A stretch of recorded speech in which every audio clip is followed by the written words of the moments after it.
tarde, boa noite. Vamos iniciar o Conversas no Argipel no LEA desta noite. É um projeto de extensão organizado pelo Grupo de Pesquisa do CNPq, Arqueologia do Gênero, da Persistência e da Libertação, do Laboratório de Estudos Arqueológicos, o LEA, da Universidade Federal de São Paulo, campus Guarulhos, no âmbito do projeto Jovem Pesquisador FAPESP. É coorganizado também pelo Laboratório de Arqueologia Histórica da América Latina, da Universidade de Massachusetts, Boston, Estados Unidos, coordenado pela doutora Daniela Balanzatelli. O objetivo é trazer periodicamente pesquisadoras, pesquisadores e representantes comunitários para compartilhar suas pesquisas e experiências. São encontros com 1 hora de duração, às vezes um pouco mais, com apresentações de 40 minutos, seguidos de 20 minutos de diálogo. As perguntas podem ser feitas na própria sala do Google Meet. E aí hoje temos a honra de receber a pesquisadora Jordana Batista Barbosa, com a palestra 12.000 anos sob nossos pés, diálogos entre pesquisa, experiências e saberes em Serranópolis. Graduada em Arqueologia pela Pontifícia Universidade Católica de Goiás, mestre em Arqueologia pelo Museu de Arqueologia e Etnologia da Universidade de São Paulo e doutor em Geografia Física pela Universidade Estadual do Oeste do Paraná. Atualmente é pós-doutoranda em História pela Pontifícia Universidade Católica de Goiás. É presidente da Sociedade de Arqueologia Brasileira Centro-Oeste, integrante do GEGAL e pesquisadora do Instituto Goiano de Pré-História e Antropologia, PUC Goiás. Atua em projetos sobre ocupação pré-colonial no Planalto Central, com experiência em geoarqueologia, incluindo análises de solos e sedimentos, micromorfologia, estratigrafia e paisagem. Então, seja muito bem-vinda, Jordânia, passo a palavra para você. Então, primeiramente, boa noite, a todos que estão aqui presentes. Queria agradecer pelo convite, pela oportunidade de estar falando um pouquinho sobre as pesquisas de Serranópolis, que é uma área que a gente está trabalhando já há algum tempo, e por mais que algumas notícias tenham saído sobre as pesquisas, eu acho que é extremamente importante a gente falar um pouco sobre o dia a dia, o cotidiano dessas novas descobertas e como que isso ajuda a gente e contribui dentro da arqueologia, principalmente para a gente do Centro-Oeste. Então, por isso que eu escolhi esse tema, de 12.000 anos sobre nossos pés, entre diálogos entre pesquisas, experiências e saberes em Serranópolis. Eu acho que é extremamente importante a gente falar que quando a gente começou a trabalhar em Serranópolis, a gente não mensurava o que iríamos encontrar. Então, tudo surgiu assim com muitas surpresas e a gente teve que aprender a lidar com isso no dia a dia.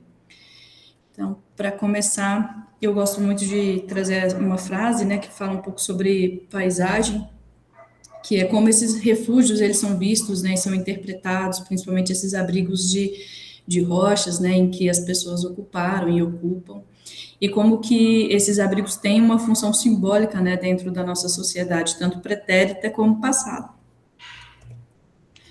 Deixa eu pôr aqui. E esses abrigos, pensando do ponto de vista geológico, eles têm um contexto também que é muito importante, pensando na ocupação, que são formações geológicas muito distintas, Então, a gente tem um derramamento de basalto e uma formação arenítica que, em algum momento, eles se conectaram, e formou os abrigos.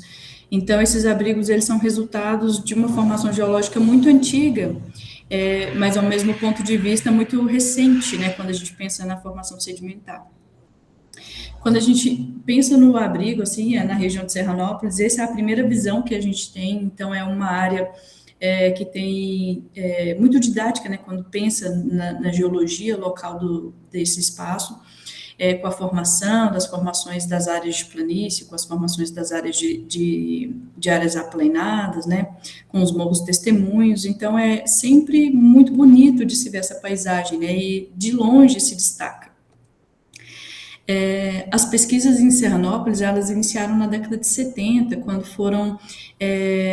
iniciou-se um primeiro levantamento ali na identificação dos sítios, na caracterização desses sítios, nos primeiros registros, mas esses primeiros registros renderam mais de 3 volumes de livros, então uma quantidade de dados, né, levantados e trabalhados, mesmo de forma amostral, mostrou o tamanho e a significância desses abrigos, né? Então, na década de 70, assim, mais de 30 sítios foram catalogados, identificados. Esses sítios tinham pintura rupestre, sepultamentos, né, contextos estratigráficos complexos, de ocupação constante. E geralmente essas pesquisas, né, que foram desenvolvidas tanto na década de 70 quanto posteriormente, né, no desenvolvimento das publicações, elas sempre uniam interpretações voltadas para os dados arqueológicos e, em alguns momentos, dados paleoambientais, né? Então, sempre havia uma correlação entre as áreas de estudo e mais voltada para a materialidade, principalmente lítica, né? E isso, de forma assim geral, para a arqueologia ficou organizado, dividido entre 3 fases, né? Então, a gente teria 3 momentos longos de ocupação, né? E aí, quando a gente pensa nesses 3 momentos de ocupação, a gente pensa em território, né, e nas pessoas ocupando esses espaços. Na década de 70 foi feita a primeira interpretação e caracterização dessas fases. Então, a gente tem a tradição Itaparica, que é a mais recente, a mais antiga, né? E nessa tradição, as datas iam entre 8 e 11 mil anos, onde tinha formações líticas complexas. Depois disso, veio a fase Serranópolis, de 8 mil até 4, 3 mil anos, onde tinha a presença de moluscos, onde tinha uma outra cultura, né, habitando esses locais. E depois a gente tem a fase mais recente, que é a fase Jataí, da tradição Una, que aqui é mais recente, que é assim bem superficial, porque os sítios têm pouca material cerâmico, é muito pouco encontrado. Tem indícios de ocupação da tradição Tupi-Guarani, mas muito pouco é encontrado ainda na região, não tem sítios ceramistas ali. E aí eu não vou me delongar muito nessas partes, até mesmo porque, assim, não é o objetivo, né? Só para explicar mesmo o contexto de ocupação humana que a gente tem dentro da bibliografia e que a gente trabalhou também com isso quando a gente começou as escavações. Então, a tradição Itaparica, a fase Serranópolis e a fase Jataí. Dentro dessa classificação, pensando nesse volume de sítios arqueológicos, os sítios eles foram organizados em grupos, né? Então eles foram separados em núcleos e grupos, né? Então assim tem o núcleo B, o núcleo A, o núcleo C, e aí cada um desses tem um conjunto de sítios. Cada sítio foi amostrado, né? Nas pesquisas primárias, e as amostragens renderam muitos dados, tanto lítico quanto de material de sepultamento. A maior parte dos sítios foram feitos cortes estratigráficos, tinham datações muito antigas, né, como é o sítio da Pousada das Araras. Em alguns sítios foram encontrados sepultamentos infantis, né, e contextos com adorno. Então, assim, não teve um sítio, um núcleo, né, desses sítios que não tinha um contexto, né, com bastante dados, assim, com bastante informação. E aí, com isso, a gente apresenta o núcleo, que é os sítios que a gente está trabalhando, onde tem o Gojá 01, o 2, o 8 e o 8A.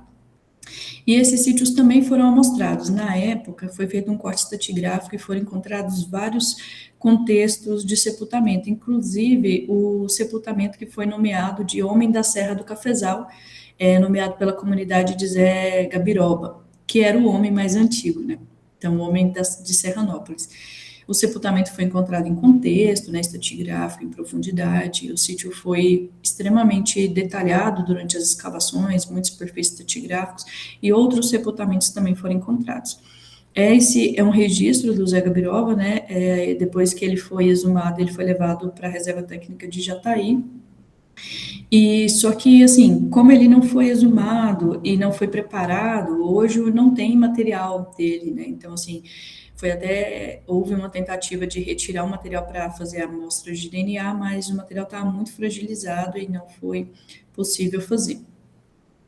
Já os sítios que que é o sítio ao lado do Goja 01, que é o Goja 02, tem uma distância muito curta, né, entre eles, uns 500 a 600 metros caminhando, também foi amostrado, só que nele uma amostragem menor, foi feito, né, um corte onde foi feitas as datações e amostrado o potencial do sítio. Pensando assim, nessa área, né, em Serranópolis, onde tem esse grupo de sítios, que tem essa quantidade de informações, a gente pensou em fazer um levantamento amostral de dados geológicos para contribuir nas informações do sítio, né? Então, é um local que tem uma paisagem única, né, como eu falei anteriormente, dá para ver diretamente o contato entre as áreas que uma formação de derramamento de basalto com as áreas do arenito.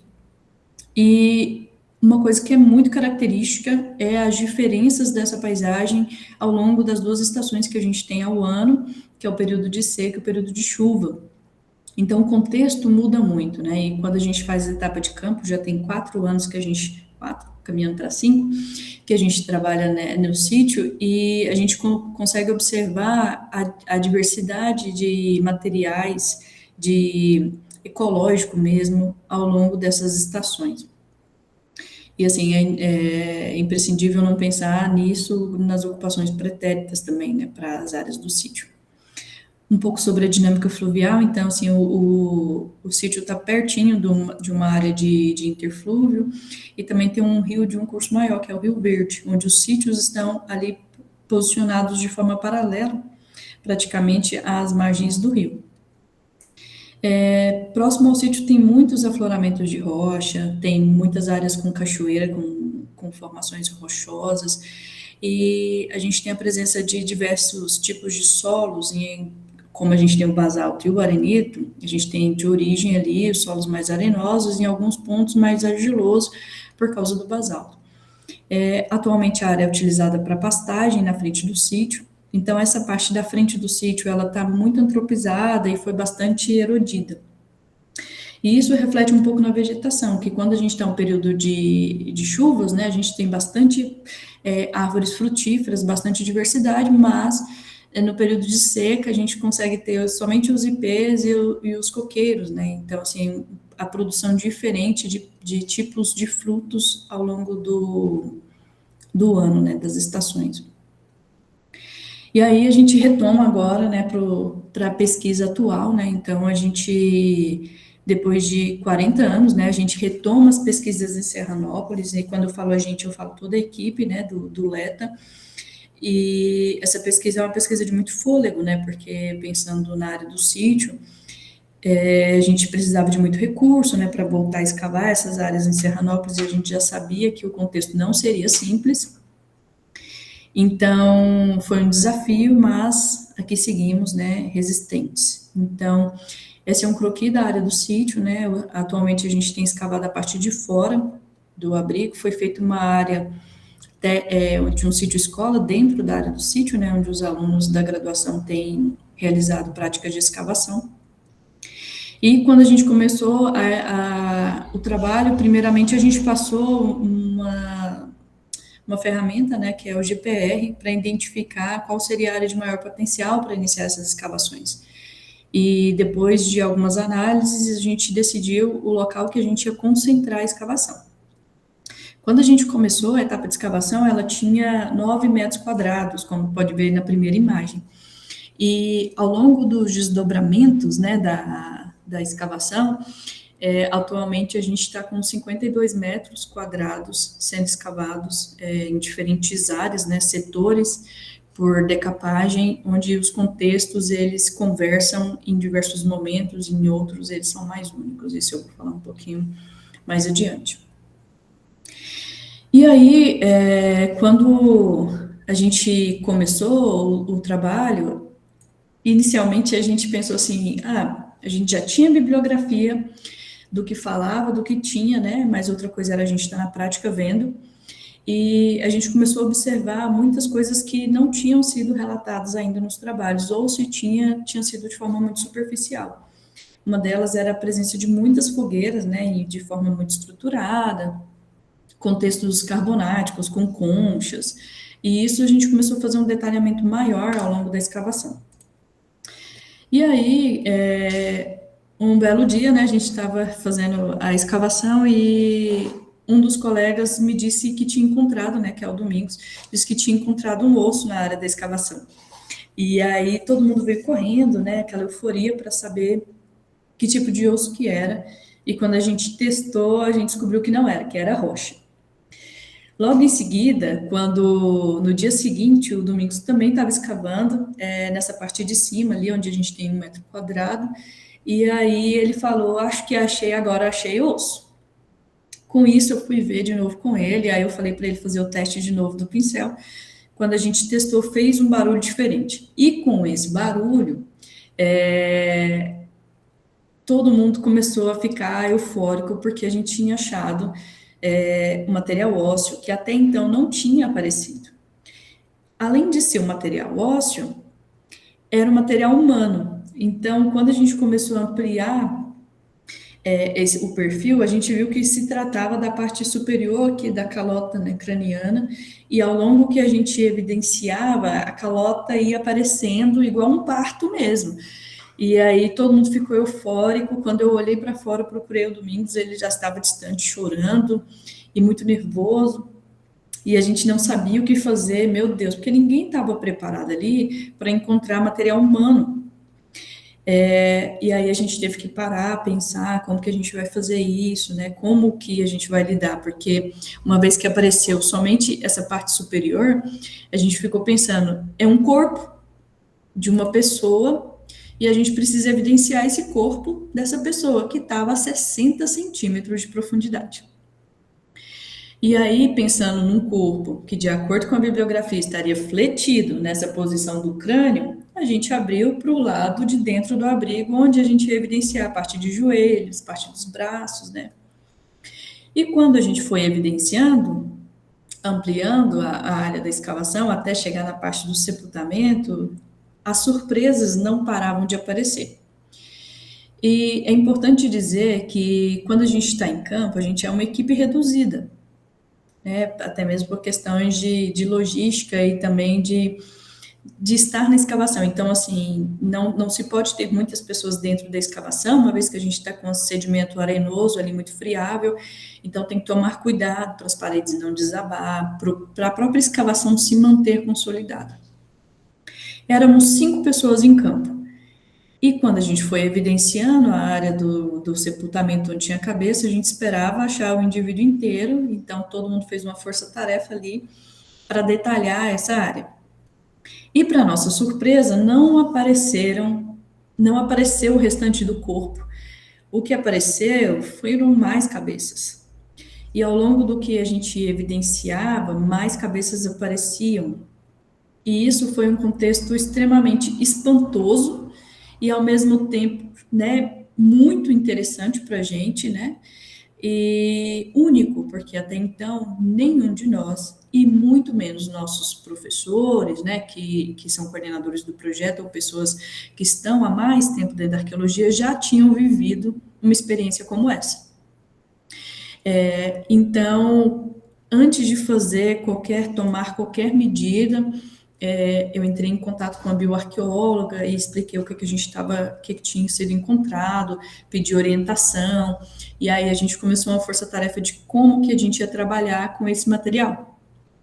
Então, desde decidir se esse material ia ser exumado, ia ser colocado em caixas de isopor, se ia ser colocado com um pedestal, então começou-se a pensar como que a gente ia manter esse material ósseo preservado ao ponto dele sair de campo, vir para Goiânia e depois partir para o laboratório onde ele é analisado, sem danificar o material. E assim, por mais que o material estivesse muito bem preservado, tinham indivíduos mais velhos, mais jovens, né? A gente precisava ter esse cuidado com o material.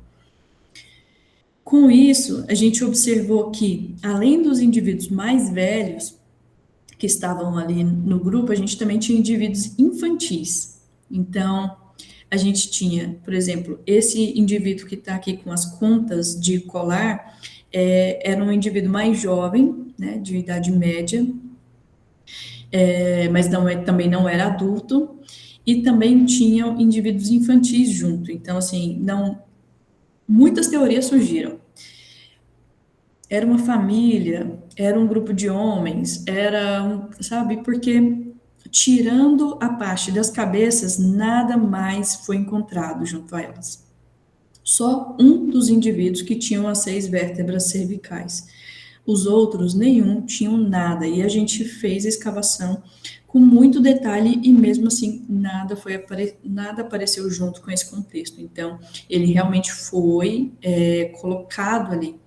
E aí uma coisa que ficou muito nítido para a gente, a diferença, né, entre crânio e cabeça, né? Então, o que a gente encontrou foram cabeças mesmo, porque todos estavam com as mandíbulas articuladas. Então, realmente, essas cabeças foram separadas dos corpos delas e colocadas ali, dessa forma. Quando eu disse que tinha indivíduos infantis juntos, é porque em um momento da escavação, a gente observou que tinham os dentes de leite articulados. Aqui na parte de cima, não sei se vocês conseguem ver, tem uma escalinha azul com preto e tem uns dentinhos articulados, eram os molares. E ao longo que a gente foi fazendo a exumação, eles estavam todos alinhados na mesma posição. E o que sobrou dele foram só os dentes e pouquíssimos ossos. Então, assim, esse material foi exumado, a gente levou muitos dias de campo para tirar ele, porque cada um dele foi tirado de forma individual. E aí era como se fosse um parto mesmo. Indivíduo 1, 11, 1, indivíduo 2, né, para retirar eles. Eu lembro que chegou no final dos dias desses campos, eu estava exausta. E a gente não tinha escavado, tinha feito só a exumação, mas a atenção e o cuidado naquele material era extremamente delicado, né? E exigia muito da gente que estava em campo, muita concentração, muito foco ali no que a gente estava fazendo. E aí, junto, para pensar, né? Essa era a área de escavação nesse período, então a gente tem a área de escavação maior aqui, com maior profundidade. E a gente tem a extensão aqui, que era um corpo inicial e virou um conjunto das cabeças. Depois que as cabeças foram retiradas, a gente consegue perceber que nessa parte de cima a gente tem em torno de 60, 70 centímetros de profundidade. Isso que vocês estão vendo branco é tudo camada carbonática. E na parte final ali da área de escavação tem vários blocos ali desplacados e um material na base também de rochas. Quando a gente estava continuando a escavação nessa parte mais profunda, muitos materiais distintos começaram a aparecer. Foi aí que a gente percebeu que a gente tinha entrado no período mais antigo, que é o Holoceno mais antigo, né? Então, a gente, do período de 8.000 anos para baixo, o material mudou significativamente. A gente começou a encontrar um número muito grande de instrumentos lascados,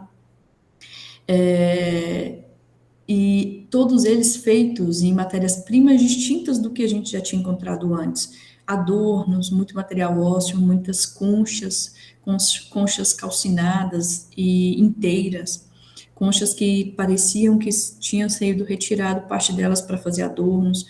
Então, o trabalho ficou bem mais complexo e mais detalhado quando a gente percebeu que estava falando do Holoceno Antigo e do período que, assim, tem grande polêmica dentro da arqueologia.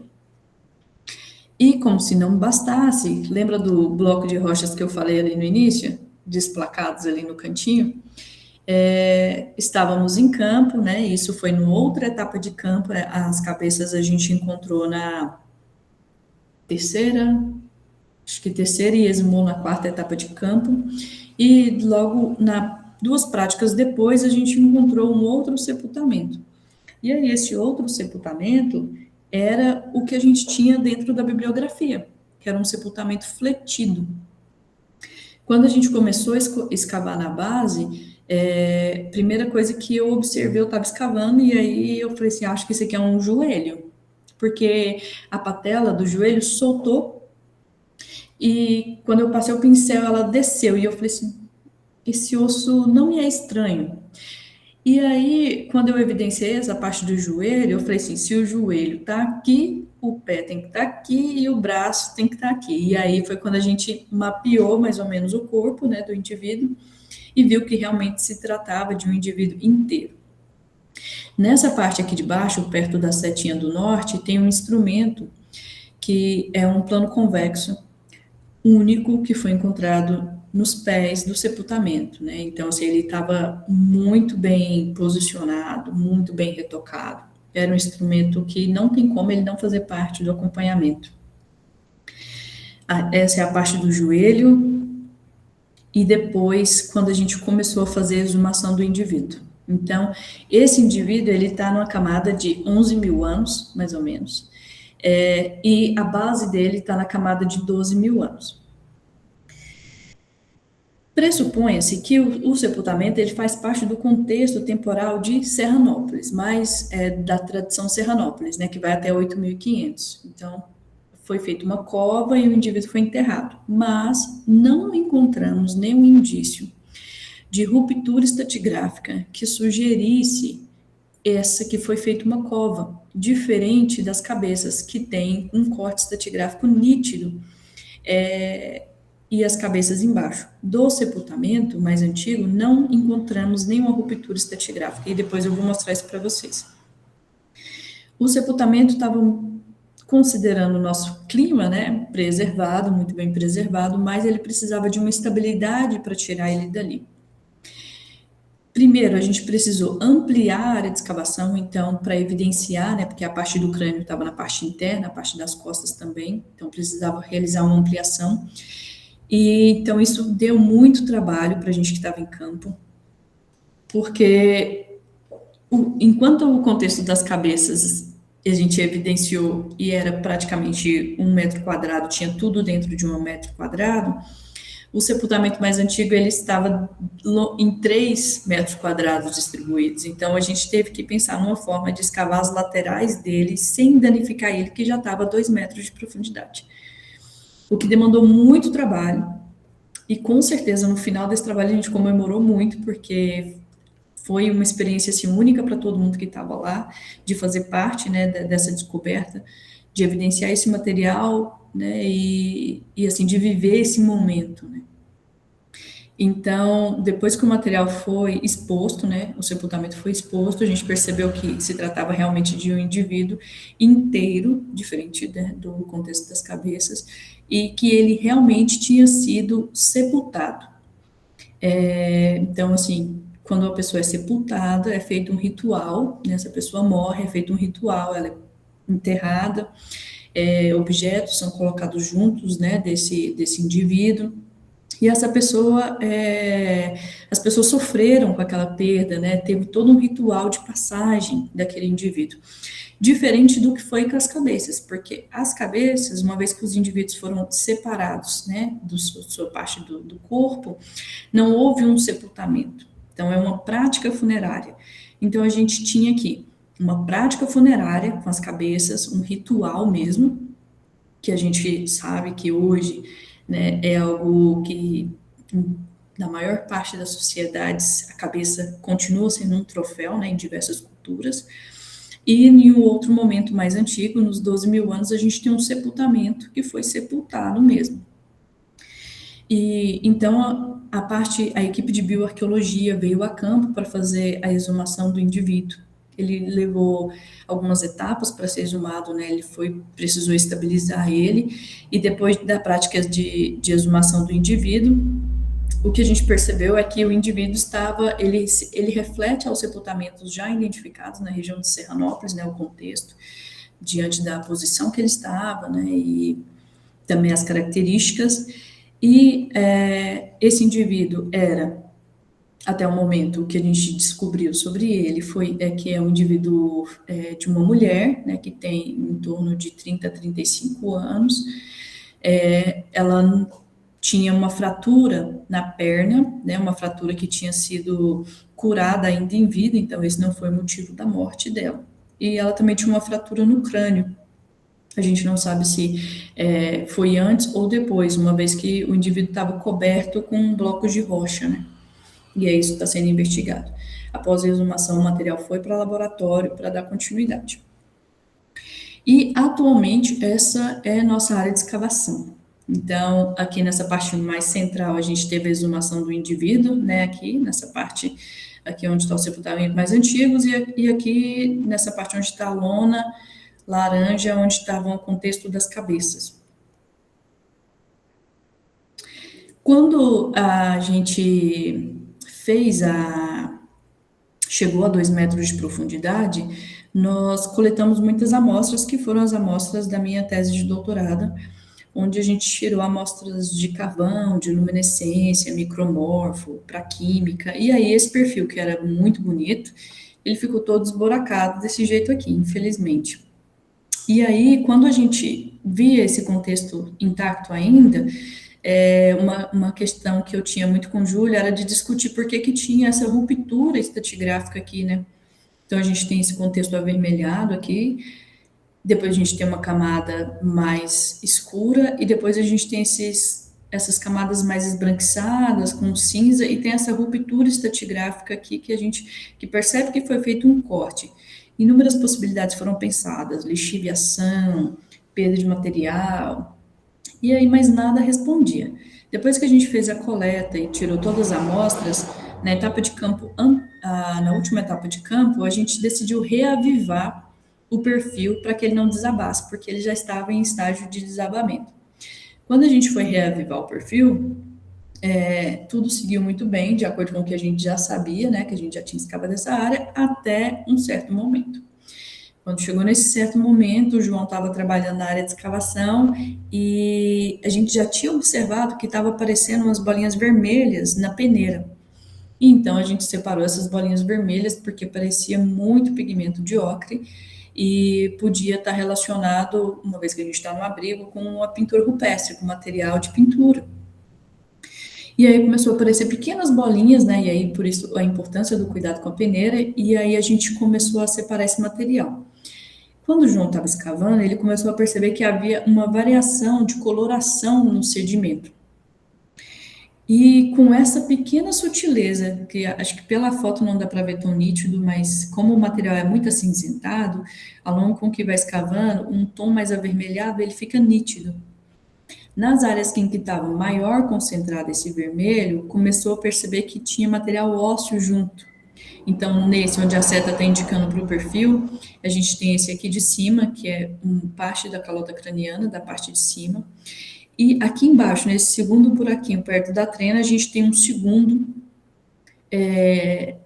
uma segunda calota craniana. Ambas calotas cranianas são pequenas, né, considerando um indivíduo, né, então acredita-se que seja um indivíduo infantil, e o material ósseo aparentemente está pintado. Esse material ainda está em campo, está preservado, né? Agora, nessa etapa de campo, em junho, a gente vai retomar e a equipe de bioarqueologia vai começar a trabalhar nesse contexto desses sepultamentos. Além do que, outros instrumentos também foram encontrados juntos do sepultamento. Então, a gente consegue ver que tem uma estrutura de rocha aqui embaixo, parece que está junto com o contexto, e alguns instrumentos também na parte de cima. O que faz a gente pensar que realmente, quando a gente acha um bloco, um conjunto de rochas, instrumentos, a gente já fica assim, nossa, será que vai ter um sepultamento aqui? Não que a gente não goste de achar os sepultamentos, mas porque eles dão muito trabalho e aí demanda muito detalhe e muita precisão. E geralmente isso acontece na última semana de campo, quando a gente tem uma semana para fechar o sítio. E aí tudo vira uma correria e todo mundo já está cansado, né? Porque a gente faz etapas de 30 dias. E aí chega na última semana, todo mundo já está nos finalmente, e aí chega o trabalho mais dificultoso, né? Mas diante do contexto que a gente tem encontrado, nunca faltou energia para a gente fazer o trabalho e sempre todo mundo desempenha, né? Com muita alegria e com muita satisfação de estar fazendo parte desse momento, que é único para a gente.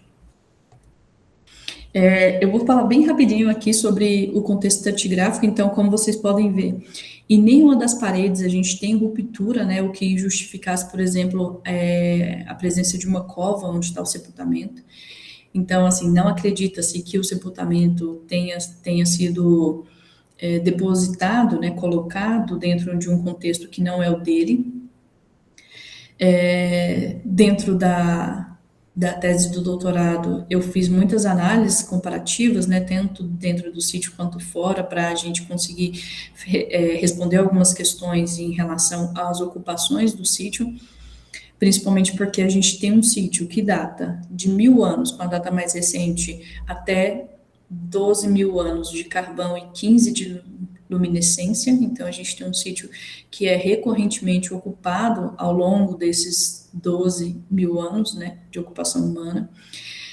E com isso a gente fez inúmeras coletas, né, para conseguir detalhar a ocupação do sítio. Então, foram feitas coletas de micromorfologia, foram feitas análises de pólen, decaimento isotópico, DRX, né, mineralogia. Também foi feito análise química usando o ICP, fizemos fusão também para ver perda de matéria-prima, perda ao fogo, testes de palino, e com todas as análises que foram desenvolvidas, a gente reproduziu um multiproxy, que é a utilização de diversos proxies para tentar interpretar esse contexto que a gente tem de ocupação humana. E aí o que a gente identificou é que o perfil estratigráfico fora da área do sítio, ele realmente se refere a um perfil natural. É um perfil de solo, com todas as características naturais de um solo, né, com ações de pedogênese. Fizemos também análises das amostras de rocha, tanto de arenito como de basalto, de diversas partes da área do sítio, e acreditamos que todo o material que tenha no sítio é de origem desses materiais, né, das rochas matriz que estão presentes ali, tanto o basalto quanto o arenito. Aqui a gente pode ver que o sepultamento que está na base não há ruptura estratigráfica em nenhum momento aqui onde está o sepultamento, então a gente não tem quebra aqui, diferente, por exemplo, do sepultamento desse que tem ocre, que a gente vê que aquela pergunta inicial, o que era essa ruptura que estava aqui, é exatamente onde estão esses indivíduos que a gente encontrou. Esses que têm a presença do ocre. Então, essa quebra aqui na estratigrafia não está presente aqui. E o que faz a gente voltar para mais um contexto único, né? Então, a gente tem um contexto das cabeças, que está a 60 centímetros de profundidade. A gente tem um contexto de um sepultamento que está a 12.000 anos, que não tem ruptura estratigráfica. E a gente tem um contexto mais recente que tem um corte estratigráfico, onde que tem, aparentemente, indivíduos infantis com ocre. Tudo isso dentro de uma área muito curta, né? Pensando no espaço, né? Então, de 6 metros horizontais, né? de distância entre eles, pensando que a área toda tem 52 metros quadrados. Então, o perfil estratigráfico de referência que nós temos utilizado desde o início é o perfil Sul, onde a gente trabalhou com todas as questões e unidades, identificações. Foram feitos trabalhos de granulometria, micromorfologia, foram identificados diversas feições, também foi feita microfluorescência nas lâminas delgadas, que fez a gente entender um pouco sobre a química também na fração dentro da microscopia, né? E identificamos muitos materiais que visivelmente a gente via na escavação, mas também confirmamos ele na micro, né? Tanto material com birrefringência, por exemplo, por causa do carbonato de cálcio, nódulos, variações de granulometria. O que a gente via ali no perfil com diferenças de ocupações muito marcadas pela estratigrafia de vermelho, preto e branco, a gente viu que na micromorfologia a gente tem eventos menores que demonstram maior e menor energia, presença de elementos também químicos diferentes, principalmente pela maior precipitação, pelas áreas que tinham mais queima, material que tem mais material ósseo. Além disso, também, nós fizemos análises de palino, para tentar identificar a variação climática, mas a gente não encontrou potencial na análise palino, uma vez que o sítio é formado basicamente por arenito, mas a gente fez análise de isótopos, né? Então, todo o perfil foi analisado com espaçamento de 10 em 10 centímetros, e o que a gente encontrou é que não tem muita variação de isótopo de ambiente, né? Não existe. O que parece é que o cerrado se estendeu, né, formando áreas de cerrado mais densa e áreas de cerrado mais seco. Então, assim, não teve uma diferença ambiental que marcasse os isótopos, né? Com isso, a gente dividiu períodos de ocupação entre momentos em que tinha área que a floresta avança, que a floresta recua, e aí eu vou chamar isso de um cerrado denso e um cerrado seco, né? E com isso a gente relacionou com as datações obtidas. Então, a gente tem as datações que foram feitas por carvão e as datações feitas por luminescência. As datações de carbono, elas ficaram intercalando junto com a de luminescência, e assim a gente tinha uma datação do sedimento, da deposição do sedimento e de ocupação humana. Com isso, a gente reuniu todos os dados, né, químicos da ocupação, com as datações, e chegamos à elaboração de uma reconstrução, tanto paleoambiental quanto cultural, de ocupação do sítio para esses 12 mil anos. E aí o que a gente chegou ao momento que a gente dividiu entre 7 fases, 7 eventos ocupacionais. Diferente do que tinha sido feito na década de 70, né, nas pesquisas primárias, que dividiu em 3 momentos, mas momentos muito longos. A gente conseguiu um detalhamento maior utilizando todos esses multiproxies que foram analisados e correlacionando eles em frações de tempo menor. Então, a gente teria as datações mais antigas, né, relacionadas ao período mais seco, à ocupação mais antiga, depois aos eventos em que há uma mudança no clima com presença de colúvios, né, então assim, tem presença de alguns materiais que foram transportados, as camadas que estão intermediárias ali, o que a gente pensa entre Holoceno Médio, que teoricamente em muitos trabalhos não são identificados, a gente não consegue comprovar, né, porque dentro da sequência estratigráfica do sítio a gente não tem nenhum momento de ausência de ocupação, e com isso a gente classificou 7 eventos ocupacionais no sítio. E eu criei um diagramazinho só para a gente ver isso, né, de uma forma mais materializada, pensando na sequência estratigráfica de ocupação, nos dados retirados, né, dentro dele, e como os eventos foram separados, né, e as datações relacionadas. Então, o evento 4 e 3 estariam no Holoceno Médio, o evento, não sei se ficou claro aqui para vocês, porque o evento 4 e 3 estaria dentro do Holoceno Médio, o evento 1 e 2, Holoceno Antigo, e o evento 5, 6 e 7 estariam dentro do Holoceno Tardio. O pacote do Holoceno Tardio, ele é bem mais volumoso do que o Holoceno Médio e Antigo, porque existe uma mudança ambiental, onde a gente tem um fluxo maior de contribuição de todas as laterais do sítio da parte de cima. E isso a gente consegue ver não só nas lâminas de micromorfologia, mas também no transporte do material, na química, na granulometria, que é uma decrescência, né, do topo para a base.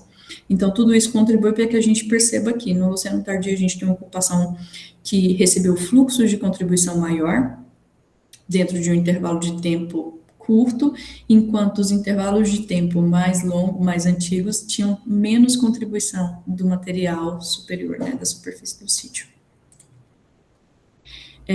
Foi feita também uma análise preliminar do material arqueológico, né? A gente quantificou somente o material arqueológico, ele não foi feita a análise ainda, então a gente pegou a presença do material lítico do topo até a base, e a gente consegue ver que a maior presença de material lítico, ela vai do Holoceno Médio até o Holoceno Antigo. Existem decapagens de 3 centímetros em que a gente achou 6 mil microlascas ou estilhas, então a quantidade de material de refinamento, né, de estilhas de retoque, é muito grande, um volume muito maior, assim como a presença de instrumentos ali. Aqui só um resuminho sobre o que eu acabei de explicar, né, sobre essas separações dos eventos, e a gente, né, conclui com algumas observações da minha tese, mas também, de forma geral, atualmente, né, nós interpretamos que o sítio, ele não só é um sítio extremamente significativo do ponto de vista de ocupação humana, que foi ocupado durante longo período, né, mas também um sítio que ele tem quando a gente pensa em funcionalidade, né, em simbologia, é que a gente está caminhando para esse sentido, né, que seja um sítio de práticas funerárias, uma vez que a gente encontrou até agora contextos muito distintos, temporalmente e culturalmente, com formas de sepultar. isso mostra a importância desse abrigo de forma significativa, né, e simbólica da posição dele, do contexto dele dentro da paisagem, e como as pessoas, né, ocupavam esse espaço e a importância dele para elas. Assim como até hoje o sítio é visitado, né, muitas pessoas passam por ali para ver as pinturas, para ver as gravuras, né, e muitas vezes a gente não sabe o que está ali embaixo dos nossos pés. Eu gostaria de agradecer a equipe. A gente tem a equipe sênior. Lembra do dia que eu falei que a gente achou o contexto do sepultamento mais antigo? Essa fotinha aqui que a gente está bem reconhecível, né? Um pouquinho sujo, mas também a toda a equipe que fez parte desde o início do projeto até atualmente, né? É um trabalho que tem se desdobrado em inúmeros outros trabalhos, né, de detalhamento. E a gente fica muito feliz de ter a oportunidade de estar em Serranópolis, de estar escavando o sítio Gojá 02 e de estar tentando trazer um contexto mais detalhado sobre as ocupações humanas das pessoas que passaram por aqui, pelo Centro-Oeste, e principalmente fazer parte desses dados únicos, né, que têm surgido dentro da arqueologia a partir do trabalho que a gente tem desenvolvido. É isso, eu queria agradecer aos patrocinadores, né, que fazem parte das parcerias científicas dentro do projeto, e é isso, muito obrigada.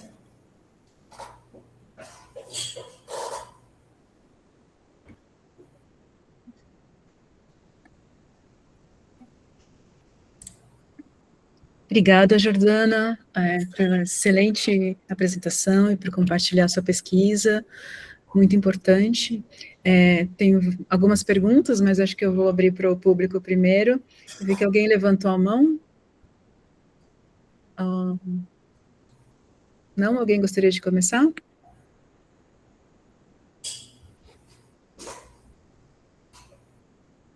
Silvia? Não, é sensacional esse trabalho todo. E eu fico aqui imaginando todas as informações que podem ser levantadas como um padrão, né? Não sei se só para a região, mas como um padrão de cultura.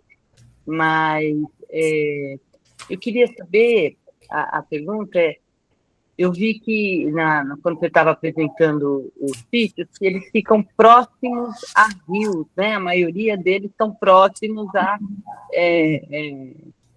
rios, córregos. Isso você considera um padrão de funerário, né? Porque aqui na região a gente tem alguma informação. Aqui eu sou de São Paulo, né? A gente do povo Guaianá Muiramuno aqui em São Paulo, a gente tem informação também que os cemitérios, os relatos de cemitérios são próximos a rios. E isso me deixou assim bastante curiosa. Obrigada pela pergunta. Então, os sítios, são muitos sítios, né? Então, assim, o sítio que a gente está escavando é o Gojá 02 e ele está próximo aos córregos, mas os núcleos dos sítios, eles estão próximos todos ao Rio Verde. Tem uma tese que está sendo desenvolvida agora que está fazendo um levantamento na bacia, né, do Rio Verde, mapeando esses sítios e as distâncias entre eles para ver se existe uma correlação. Nas pesquisas primárias, quase todos os sítios foram encontrados sepultamentos, e os sítios cerâmicos, muito pouco dado. Então, eu não poderia afirmar que os sítios funerários estão próximos ao curso d'água, mas definitivamente o curso d'água faz parte desse contexto de forma realmente muito importante, né? Mas é difícil afirmar porque todos os sítios têm práticas, né? E pouca ocupação se a gente fosse pensar de moradia mesmo, né? Então, cadê esses sítios de ocupação? Onde que essas pessoas estavam morando? Eu fico com essa pergunta sempre que eu vou para o sítio, mas onde que essas pessoas estavam morando? Se elas estão vindo para os abrigos, né? Fazer as práticas simbólicas, né? Ali, religiosas, onde que essas pessoas estão morando? Obrigada, muito bom. Imagina.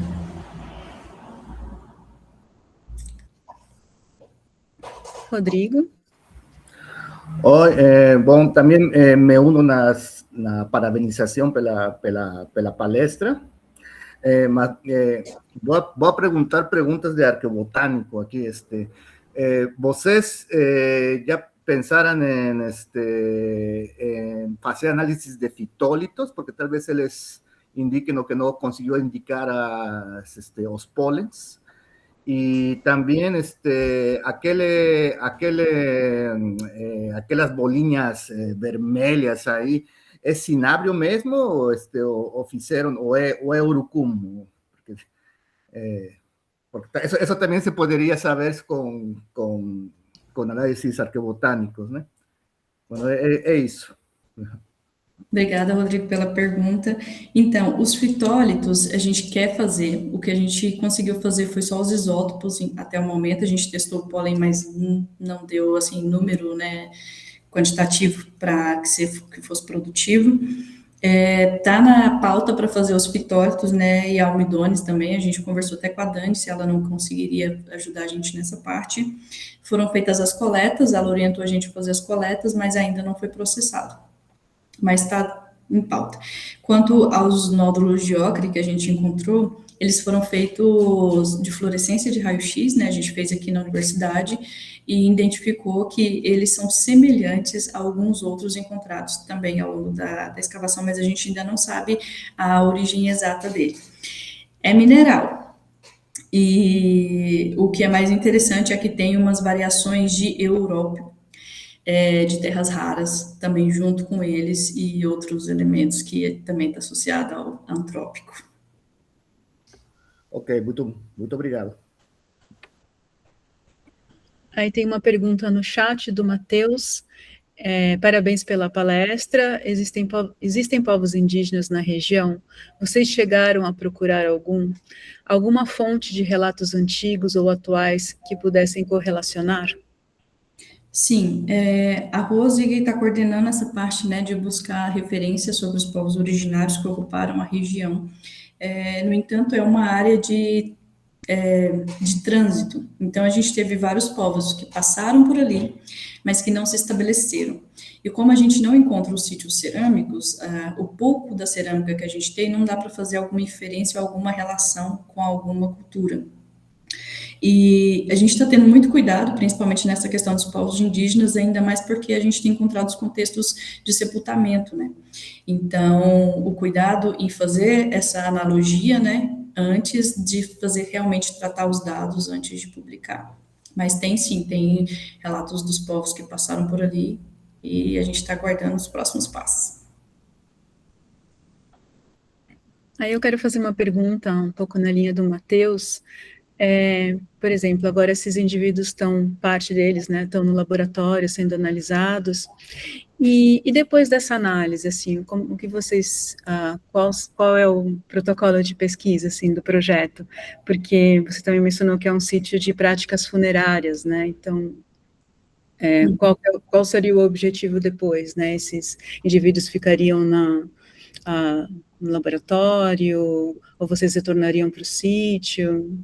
Então, o material o das cabeças, né, que é o mais recente que a gente encontrou, que tem entre 2.000 e 3.000 anos, é o primeiro que está sendo analisado, né, o sepultamento inteiro já está no laboratório, a Verônica que está tratando o material, e a nossa ideia é que o material seja analisado, né, tem as publicações, né, a gente tem o desdobramento em cima dele, mas que ele seja devolvido para uma reserva técnica construída em Serranópolis.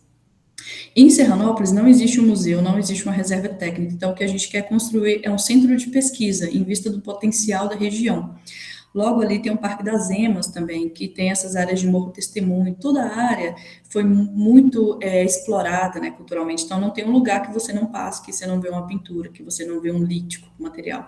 Então, a primeira coisa era formar essa região em um geoparque, né, preservar esses sítios, né, todos os sítios sinalizados, e ter um local onde as pessoas pudessem continuar cuidando desse material, de preferência a própria comunidade, né, está trabalhando dentro da reserva técnica ali, na exposição do material, e também traz valor e significância para o próprio município, né, e pertencimento para as pessoas que moram ali também, porque muitas vezes eles não têm o maior reconhecimento porque o material sai de lá e vai para outro lugar.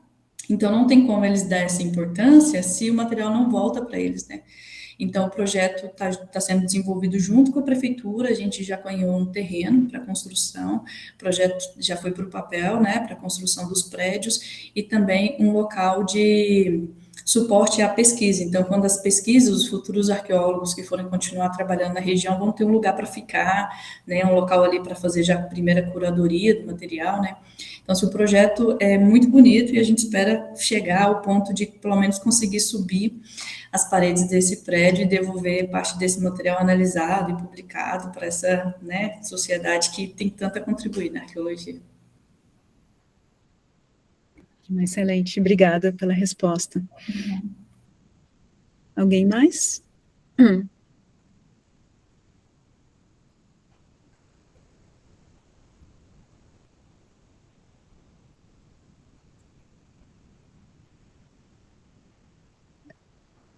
Então, porque ficou muito claro, então.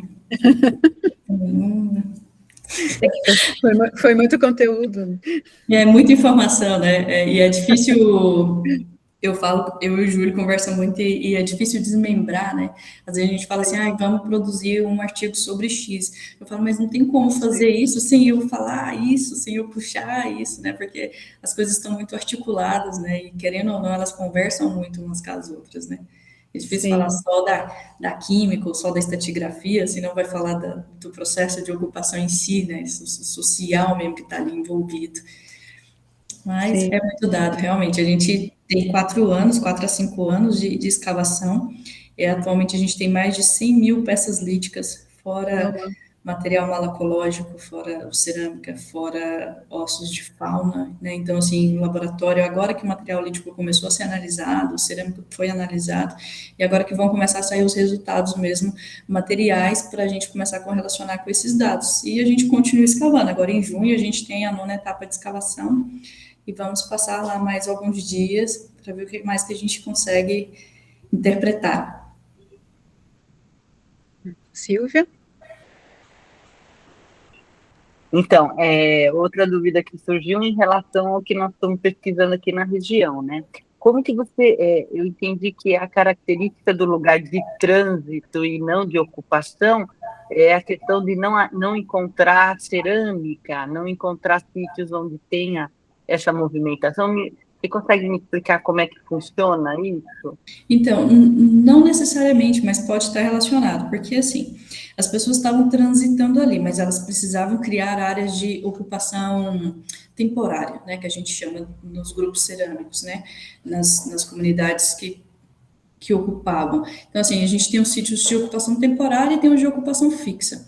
Mesmo que fosse temporário, algum dado ficou. Na verdade, a gente não achou, mas assim, tem que estar ali em algum lugar, que a gente ainda não encontrou, né? A gente fez algumas prospecções de superfície em umas áreas aplainadas que tinham potencial, né, em sentido ao rio, nas áreas ali da planície, mas não encontramos. Aí, um grande problema é que, geralmente, essas áreas de planície, próximas aos cursos d'água, estão sendo utilizadas para agropecuária.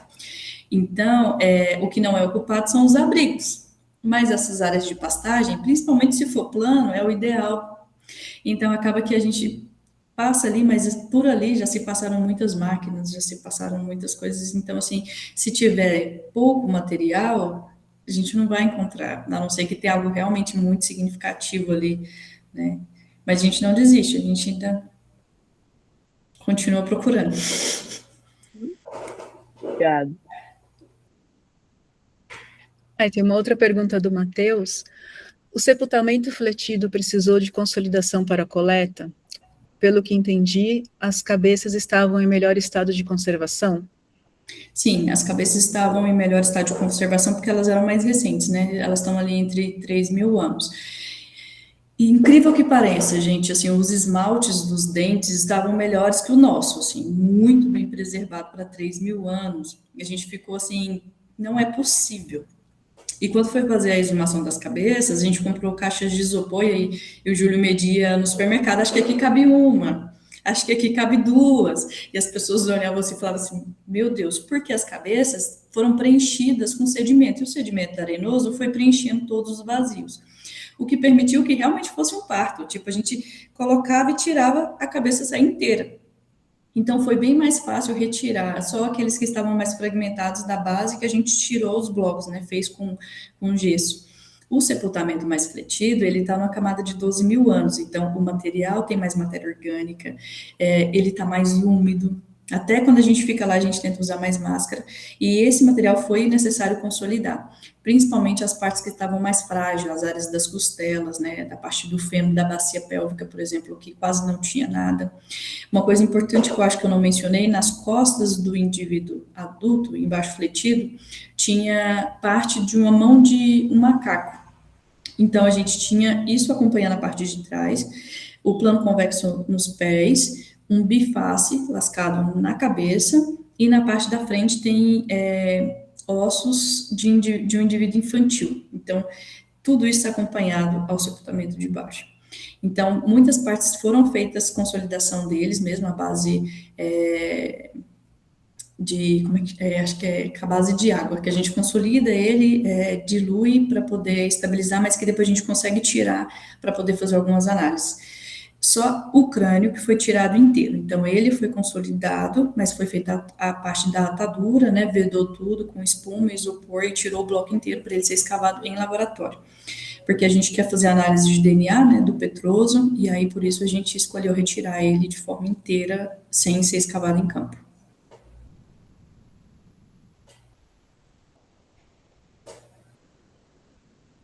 E as crianças, a gente vai ter mais detalhes agora, depois dessa última etapa. Hoje mesmo, o Diego estava no laboratório fazendo as análises dos pigmentos. Ele me mandou os resultados aqui, mas eu ainda não consegui ver.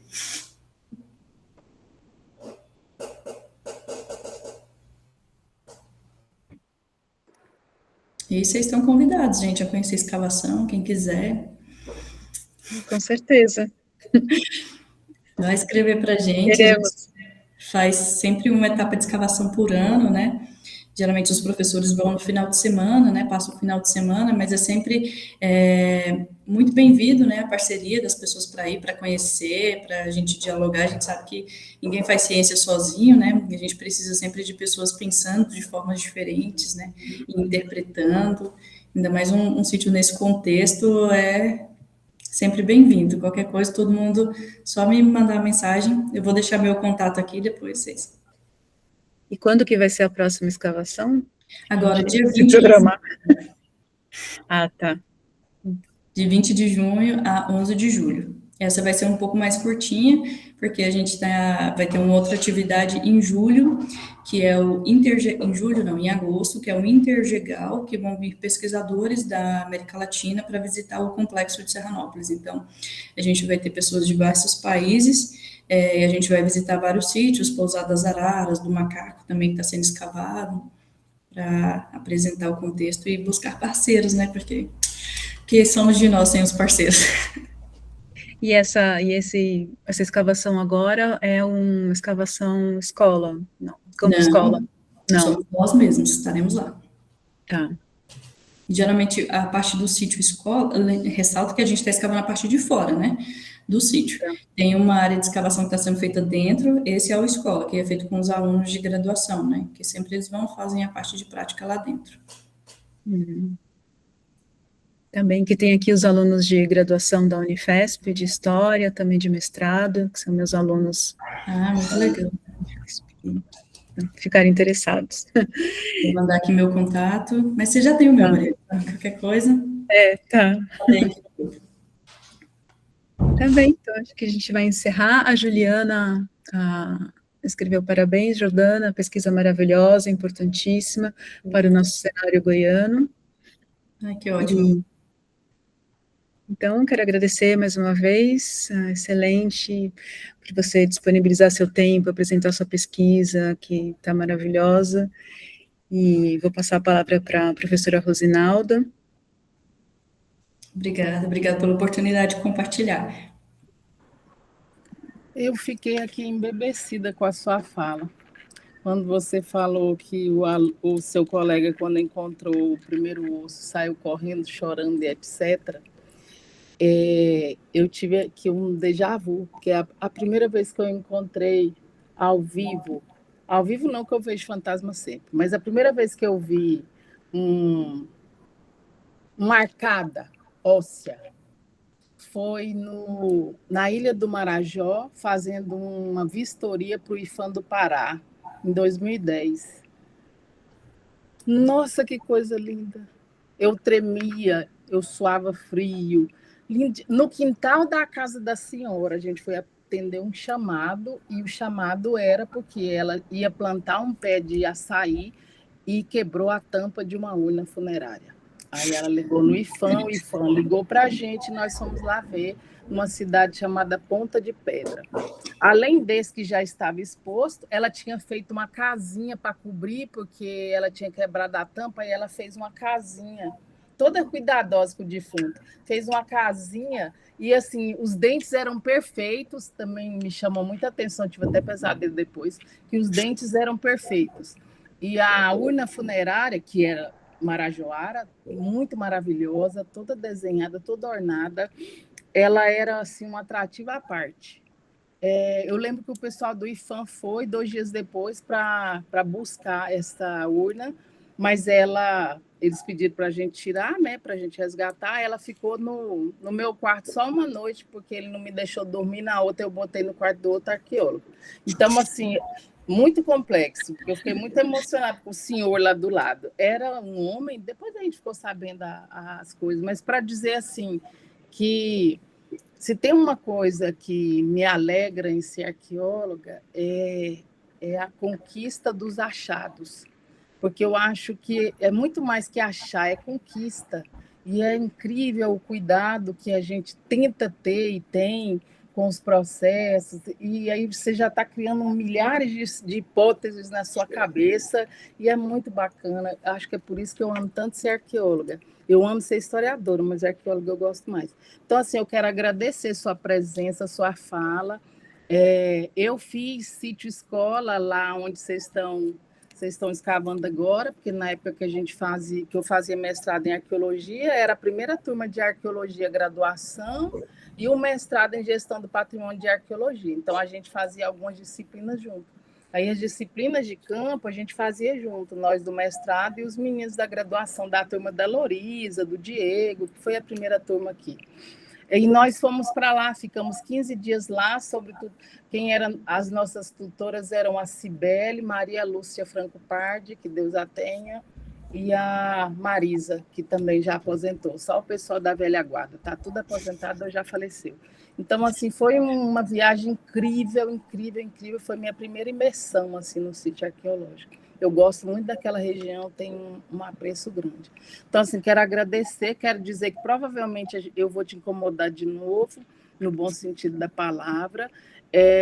Eu vi que a Rosicler está aqui, eu acabei de falar para ela que eu estou curiosa com o que ela tem achado dos grupos indígenas que ocuparam aí o espaço, da pergunta do Matheus, e eu já intimei ela a vir falar com a gente o que ela achou aí dos grupos indígenas dessa parte. Depois eu articulo com a Mari um dia para ela vir mostrar essa outra parte da pesquisa da Jordana, porque elas são da mesma equipe, né? Porque o Júlio é marido da Rose, onde está a Rose está a Júlio, então está tudo junto.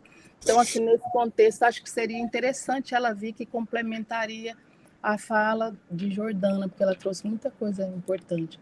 Nós já estamos acima, passamos do horário, e a Mari deve estar muito cansada, porque a gente teve atividade o dia inteiro hoje, ela estava presencial. Então, eu quero agradecer mais uma vez sua presença. Quero dizer que toda vez que tiver encontro, eu vou te mandar convite, porque nós teremos várias participantes, cada uma melhor que a outra. Eu falo cada uma melhor, porque é mais... morrendo de medo de vir, de não contribuir. Hã? Eu estava morrendo de medo de vir e não... Imagina. Foi excelente. Fiquei embabacada com a sua fala, com tudo que você está fazendo. Tem um monte de... Aí eu vou te falar uma frase muito, muito autoajuda, mas que de vez em quando eu falo para mim também. Um monte de gente aí morrendo de medo de tudo que você está fazendo e você nem acredita no que você está fazendo. Eu vi falando isso para mim. Um monte de gente aí morrendo de medo do que você está fazendo e você não acredita no que nem você está fazendo. percebe. Entendeu? É porque assim... É muito isso, Jô. A gente que é mulher negra tem muito essa pressão em cima. Eu te compreendo. Então, tem muito essa questão, é muita cobrança. Aí, por mais que você seja perfeccionista, porque a gente acaba ficando perfeccionista, você ainda acha que está pouco. Ai, será que vão gostar? Será que eu estou fazendo direito? Será que vai? Mas isso passa. Isso passa. Obrigado, gente. Obrigado, Eu que agradeço. Jordana. Obrigado, Mário. Obrigado, Silvia. Obrigada. Ah, só para lembrar, tem aí no chat, o Diego colocou o Instagram do laboratório. Ah, muito bem lembrado, Diego. Ó. A gente tem o laboratório no Instagram, a gente sempre posta durante as etapas de campo, a gente posta os trabalhos que estão sendo desenvolvidos, os pesquisadores, então quem quiser acompanhar e saber das novidades, tá lá. Eu acho que vocês vão ter uma mesa ou um simpósio durante o TAIS, não vai, Jordana, lá no Maranhão?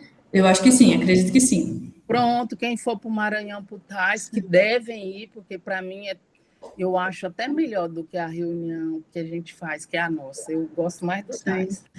Nunca fui no TAIS. É diferenciado. Você nunca foi, Mari? Eu nunca fui. Eu quero ir nesse. É diferenciado. Tem que ir, tem que ir. Eu já fui em 3. Esse vai ser meu 4.